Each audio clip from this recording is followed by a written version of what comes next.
I thought I was done with the Goodwill bins in 2022, but we are going to squeeze one last trip in, and boy, am I glad I did. What's going on, everybody? This is Brendan. The channel is Dad Planet.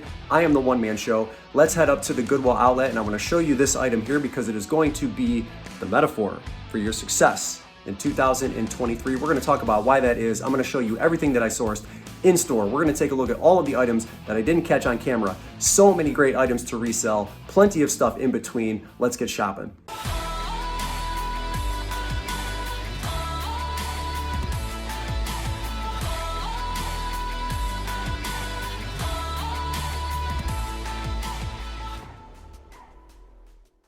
Let's start off in the hats, and as you can see right here, here's the Chipotle Rewards hat. Now, I'm going to sell this hat for $35, if you can believe that. And there's a bigger story here with respect to this item, because this right here is going to be the metaphor for your success in reselling and in life in 2023. There are tens of thousands of little $35 items, $45 items hidden in plain sight just like this that stores don't care to mark up. And I hear a lot recently regarding reselling going down the tubes. You know, the sky is falling, prices are rising, the stores don't have anything left. This hat right here is symbolic of and the antithesis of that way of thinking. This is your mark of success in 2023. So anytime you hear naysayers talking about the sky is falling or reselling is going down the tubes, or you're feeling personally like you can't do it, I want you to remember Dad Planet sold that Chipotle hat for $35.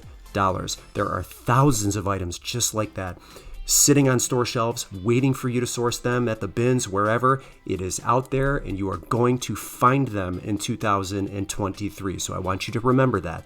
Anytime you hear any negative, whatever, thoughts in your head or about reselling in general, Dad Planet sold that hat, that basic old hat, for $35. And there are plenty more where that came from. Because for every hot item that the stores mark up, there are 4, 5, 6, just like that simple Chipotle hat that have value that they're going to miss. So let's keep digging through the hats and see if we can find anything else sort of like that. Actually, the next hat that I end up finding here was a still chainsaw hat. This one right here. Now, take a look at the condition. The condition is actually why I'm picking this up. I've learned after the fact that it's an item that's great for resale. It has a very soft sort of insulated interior. I think it's vintage. You can see the embroidered patch on the front here. I'm going to list this one for $30 as well. It's probably cost me 50 cents just like the other hat. But there's a clear market for these kind of hats, but there's also a market for a hat that is worn or weathered in this kind of condition.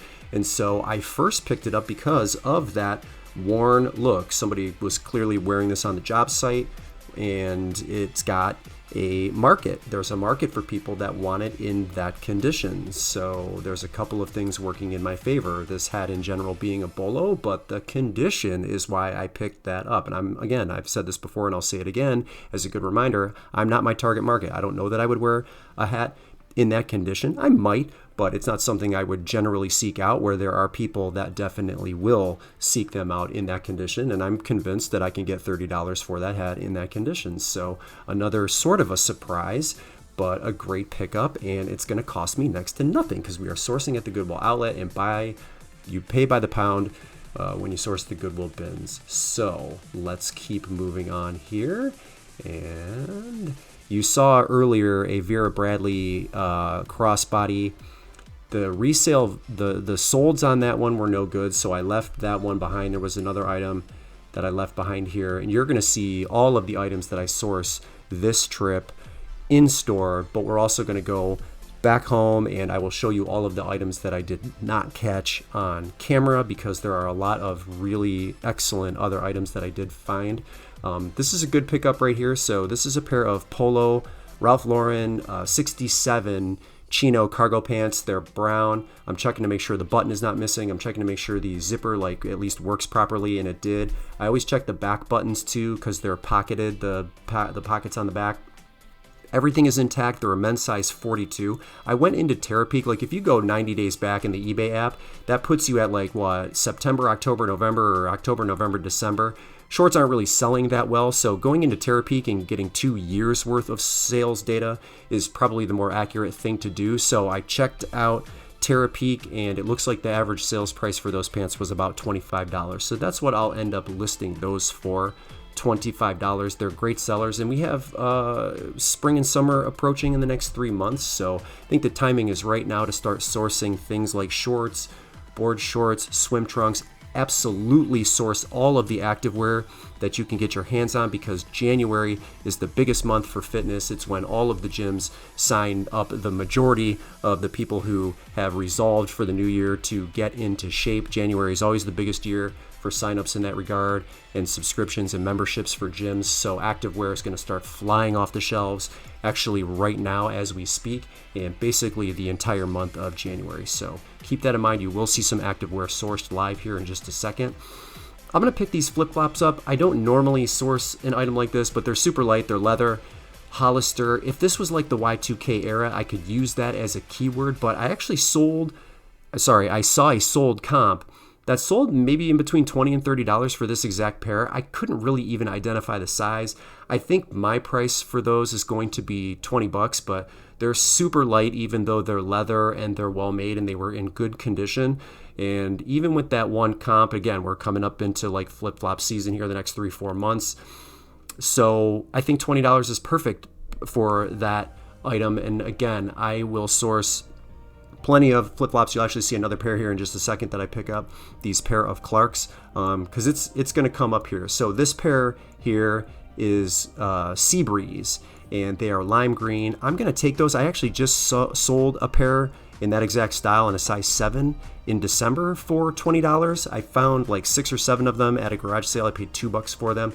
I've sold hundreds of pairs of Clarks in my day, from when I used to sell on FBA. I no longer sell Amazon, FBA, and then of course eBay. So I know the Clarks brand pretty well. I don't pick up every pair of Clarks, but that's a no-brainer for me. $20 on those. I'm definitely also going to grab these Hokas. These are Hoka One One Challenger ATRs.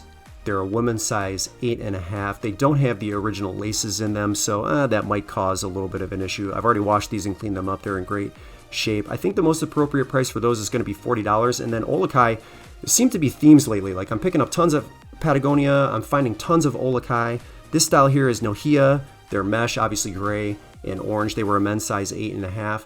They're in pretty decent shape, and I think I'm going to list these based on the condition and comparables for the size 8.5 for maybe around 30. I actually think a size 8.5 just sold for 35. We'll see. I could be in the 30 to 35 range here. That was a pair of Hokas naturally that was in pretty bad shape, and a lot of these shoes were, again, it's a condition thing for me lately. Too much wear on the bottoms of those. That Nike had a hole in the top. These were not Crocs, so I'm gonna pass up on those. And then a little bit too much wear towards the heel for those ones, and I thought that they would probably take a little bit too long to clean, even after just throwing them in the wash. So I passed up those, passed up these Air Max, too much wear on the bottoms.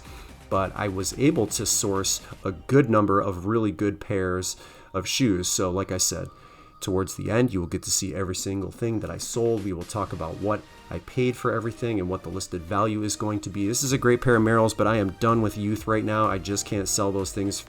That's youth, children's, whatever. I can't seem to get prices that are satisfactory to me, so I pass up on a lot of them, but those were in very good condition. This was definitely a sellable pair of shoes. So I'm going to move on. Now, this is a pair of Gucci monogram sneakers. Like, if you see the back here, normally there's a stamp. There's like the Gucci logo stamped on the back, and you can see a lot of wear on the inside of these. I really wanted these to be real. I'm not convinced that they are. I think they are fake, and there are some other telltale signs here. I don't remember exactly what I was referring to when I was at the bins trying to figure out if these were real or not, but the fact that they're not stamped on the back was reason enough for me to leave them behind. And you know, they've obviously got some condition issues that I'm not willing to take the chance on. I want to make sure that everything that I source is authentic, and so those are just going to have to sit and stay behind. But it started to heat up in the bins, and I was happy to see a shoe rotation come out, and we've got more clothing rolling out here. This was actually a pretty good rotation here for one item in particular. So the bin that I'm at right here, there was not much, but I moved over to the one that she just rolled out, and I was able to find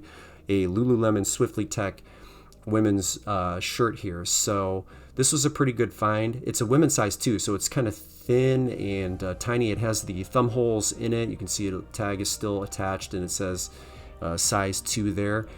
A size 2 just sold at auction for $45. So I think between $40 and $45 is going to be the most accurate listing price for me on that Lululemon, but that was a sweet find. And again, with activewear being important, I'm looking for even more of it. Maybe there's more Lululemon where that one came from, so I'm always trying to dig to the bottom of the same bin in hopes that I can find like items, somebody with a closet who was dedicated to just that one brand, or maybe there's some good, Athleta in there, Viore. There's a bunch of good brands that will sell much faster, again, in January than in some of the subsequent months. So I'm just trying to make sure that I haven't missed anything I wasn't able to find. And that doesn't mean that somebody else didn't come in and find some Lululemon in there as well. It's, it's when the new bins roll out, it's sort of a free-for-all. So it's very possible that someone else may have found something wonderful, which is kind of what this is all about. There is plenty for all of us to go around, but I don't see anything in here that really excites me or that I have the knowledge of that would be good for resale. I don't know it all for sure. We're going to check out here. I've got a bunch of stuff in my cart. I'm going to show you this Ralph Lauren zip. We'll take a look at these Carhartt pants. I got a bunch of other things to show you. You saw these Ralph Lauren shorts here. I have a North Face jacket and a pair of shoes that are pretty beat up. We're going to see if we can get those clean, but let's take a look at everything in detail. All right, here's the hats I didn't catch on film. So the first one is this 5-panel plaid Kangol hat. It's fitted. I think I can get $25 for that. So a very basic, like Nike Heritage golf hat. I sell like 3 or 4 of these throughout the year. I always find them at the bins, $15 on that one. Van Gas, I think this is like just a natural gas company here. I'm not gonna have any competition on a hat like this. These are the kind of listings that I really love because I can kind of call my shots when it comes to pricing. So I'm gonna put $30 on that hat. And again, I expect it to sell probably to an employee. This stuff isn't made that often. It's not like Van Gas has, an apparel wing where they're selling tons of their items. So someone's gonna pick this up for 30 bucks. Next here, Titleist golf hat. This is gonna, come into favor here as the weather starts to improve as we get through winter. St. Patrick's Day, this style on this hat is Nantucket with the smaller, like embroidered spell out on the front here. I think I'm going to list this one for $20. Next here, a very cool, I think this is a vintage IBM hat. It is an official K Products hat and maroon color. I think $30 is the most reasonable price for this IBM hat. It's a strap back, so $30 for that. And then a really kind of interesting, cool, unique Eastlake Country Club. Is this in Georgia? I forget. I looked it up and I can't remember. But it is a teal color here, corduroy rope hat, and it's in surprisingly nice condition for its age. This is an older hat here. I'm going to stretch and I'm going to call this one $40. There's the hats. Let's take a look at the shoes next. First pair here, Minnetonka. These are like shearling lined. They're in pretty good condition here. Size 13. As for the price, I think I'm going to list these around $20 to $22. Next here is the other pair of Olakais I found. These are a size 10 and a half. They are, I think these are, what is this called? Nohia, I think it's Moku or Moru. We're going to list these for $30. I keep finding this brand all the time. Next here, a pair of Eddie Bauer slippers, also lined. These are, I think, $77 to $80 if you want to buy them brand new on Eddie Bauer's website. They're a men's size 10. As for me, I think $30 is fair for those. They are in fantastic condition on the bottoms here. The only thing that's kind of annoying is I'm going to have to feed this through the hole here, and that's going to take some time because they don't go through on the other side, so that'll take up a little bit of time. But next here, Fila Skeletos. These look like the Vibram 5 Fingers. These are actually excellent sellers. I think these are a women's size 7. Again, they are also in fantastic condition. And price-wise, I think $25 is fair for those. Next, Vineyard Vines flip-flops, $15 each for these. They have not been cleaned yet. I have to put them through the wash. So $15 each, and I think they're in pretty good condition. Those will come out nice once they're washed. I have 2 more pairs of shoes to show you, but they were filthy. So we're gonna take a look at how they came out of the wash. For now, that's the shoes. Now let's go to the tops. First item is a brand new with tags, Nike Air Jordan shirt. This is not going to be a huge seller, but it is brand new with tags. We're gonna put $20 on that. Same with this Nike Swoosh sports bra. It's a woman's size small. It's mint condition. It looks like it's brand new without the tags. I'm gonna put $20 on that. Again, activewear is big coming into January. That's the reason I picked this up. And also because it was extremely light, so it didn't really cost that much.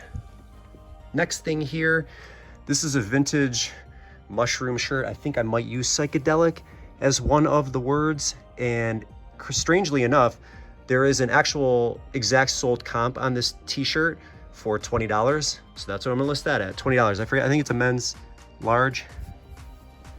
Next here, I love shirts like this because I won't have a ton of competition. So the Griffin is sort of like this dive bar in Charleston, South Carolina. And dive bar is one of the keywords that I am going to use. It's a men's size large. Again, not a ton of competition on this. And I think this is going to be listed for $20. I do expect it to sell for that. I think there is a front design as well, English style pub. You can see there. These are the kinds of listings that I absolutely love. $20 on that. And then this t-shirt here, this is actually NPR. If you look at the back, it says Tiny Desk Concerts. There just are not that many of these on eBay. So like this here, I'll end up pricing this one a little bit higher for, I think $30 is what my listing price is going to be. I think this is a men's medium, but not a lot of competition. And I think there was enough demand for something like this to price this at $30. This was a pretty cool t-shirt to find. Next thing here, the market is extremely hot for Nike embroidered apparel, fleece hoodies like this. We've got some issues here. There's like some slight bleach marks on the garment. So I'm gonna be really aggressive and price this at $16. It's a men's XL, it's on a black Nike tag, it's not vintage, but the market is super hot for basic items like this Nike hoodie, so keep your eye out for that. Same goes for this Ralph Lauren. I'm gonna show you the tag here. Polo Jeans Company, double XL, full zip. You can see there is an issue here, and I don't know what we're gonna do about this. So there's a clear stain here.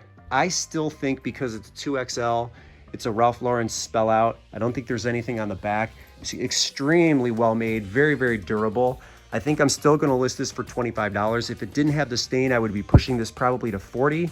So we're gonna settle in at 25 and we will see what happens. I'm gonna show you the jacket that I sourced, and then we'll take a look at the pants. Here's a bird's eye view of the Nike jacket. This is actually a Nike Tri-Climate Condor. It's a 3-in-1, but it's missing a few things. Missing the hood, and it's like missing the interior fleece lining. That said, it has a drawstring bottom here, and it is actually still pretty heavy in terms of windbreakers. And actually it's really, for white, it was really clean. It actually looked a little bit dirtier in the bins location than it does when I got it home. So that was a pleasant surprise. I'm gonna have to be aggressive on this one. High vent, you can see the sleeves look like they're basically impeccable here. I think $25 would be fair, obviously disclosing that it's missing the other components, but it's in such nice condition that I think $25 is fair. Let's take a look at the pants. All right, first thing here, we got Nike. These are like, this is like a vintage style, even though they're not technically vintage. Women's capri joggers. They are size 2X, brand new with the tags. Definitely gonna take those home. I think $20 is the most realistic price for those. And then here's the Carhartt. The style is B324, like a men's cargo. They actually look like they're brand new without the tags. So I might list them as just, you know, like new condition or mint condition. And I think they're a 32. I'm gonna price these at $30. And then this is definitely a bolo that everybody should be on the lookout for. BKE denim Tyler Straight, especially in this size, 33 regular. I forget what the inseam was. I measured it last night. I wanna say it was around 30, 31, 32. I think it was closer to 30, 31. But I'm gonna price these at $33. They're in pretty decent condition. No fraying on the bottoms, so that was a surprise there. Now, I want you to see these last two pairs of shoes. I think one of the things that I do well is I track every basically minute that I spend in my business, so I know exactly what it returns per hour that I put in, and that number is $60, and that is after expenses. That's after things like cost of goods, and that's pre-tax. So pre-tax, every hour that I spend in my eBay business returns me $60 an hour. Now I'm gonna show you what both of these pairs looked like before I threw them in the wash. So you can see they looked like they were pretty beat up, pretty dirty. These were definitely going to be project pairs once I sourced them and got them home, in that I knew it would probably take me a little bit more time, even after throwing them in the wash, to get them cleaned up to a level that I thought was acceptable to resell. So in the interest of the Nike Reacts, I spent maybe 5 minutes just wiping the midsoles down. And could they come out cleaner? Absolutely. But as it stands right now, these are definitely a $25 pair of shoes in the condition that they are in after washing and after wiping the midsoles. With respect to the Vapor Max, these did not come out as clean as I thought they would. And so the reason it's important to know how much time you spend in your business and what that's worth is, if it takes me an additional, let's say 15 minutes to get these cleaned to an acceptable level, it has to return me $30, right? Would make me $15, and that would equal the $60 that I'm currently making in this business, hypothetically speaking, right? So if I spend 15 minutes cleaning these, I have to be able to list them for $30 higher than they would be at the price I would list them at in this condition. So if they're worth $25 in this condition, after I clean them and spend 15 minutes cleaning them, I have to be able to list them for $55 and hope that I can get that in order to maintain my $60 per hour number. And this is just a very basic example, and there's probably more things to consider that neither you or I are considering. But for the sake of simplicity, it's important to measure how much time you spend in the business, because then you can make an informed decision, right? If you spend 30 minutes cleaning these, then, can you mark them up to a price that helps you maintain what you currently earn in your business? That's just one of the examples why I think it's so important for you to track every minute you spend in the business, know exactly what that number produces per employee. And now I know if I spend 15 minutes cleaning these, I've got to be able to mark them up $30. All right, so the total that I spent that trip to the bins was $52.92, and my total listed value for everything that you saw in that video today comes to $853. But ladies and gentlemen, it is this item right here. This is the metaphor to your success in 2023. I am Brendan. My channel is Dad Planet. I am the One Man Show. Thank you so much for tuning in. I wish each and every one of you the happiest and healthiest 2023. I will see you next year.